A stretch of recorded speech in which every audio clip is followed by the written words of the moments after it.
Donc voilà, outil de transformation manuelle s'il faut pour faire le texte plus ou moins grand. En redimensionnant le bloc, ça redimensionne le texte à l'intérieur parce que c'est l'outil de transformation manuelle. Bien sûr, vous pouvez, et c'est assez tendance, faire déborder le titre partiellement sur la colonne de droite, ce genre de choses. Je clique à côté de tout, j'enclenche la case aperçu en bas à droite, je vois ce que ça donne. Voilà. Il peut même être, et ça aussi c'est assez tendance, au milieu du texte, comme ça. Il n'y a pas de problème. C'est très souple en fait. Hein. Donc cette manière de faire des titres est intéressante pour les débutants, mais aussi ça permet de mettre les titres un peu comme on veut. On pourrait même aussi tourner le titre.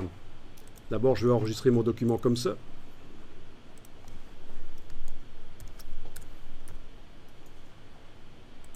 Puis je vais m'aventurer à tourner le titre avec l'outil de transformation manuelle, en mettant la poignée à l'extérieur. On a la double flèche qui sert à tourner. On peut tourner. Mais enfin, tourner comme ça, oui, pourquoi pas.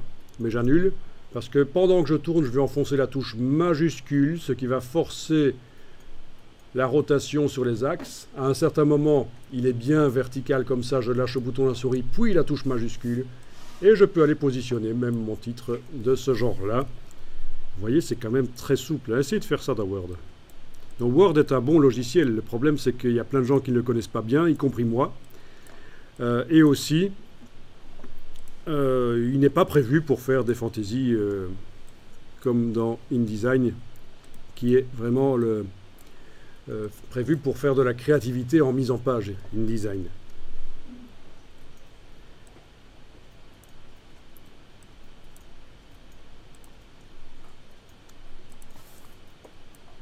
On va quand même laisser une colonne assez large, hein, quand même. On va pas. Il faut quand même pas que la colonne devienne avec très peu de mots, c'est foireux.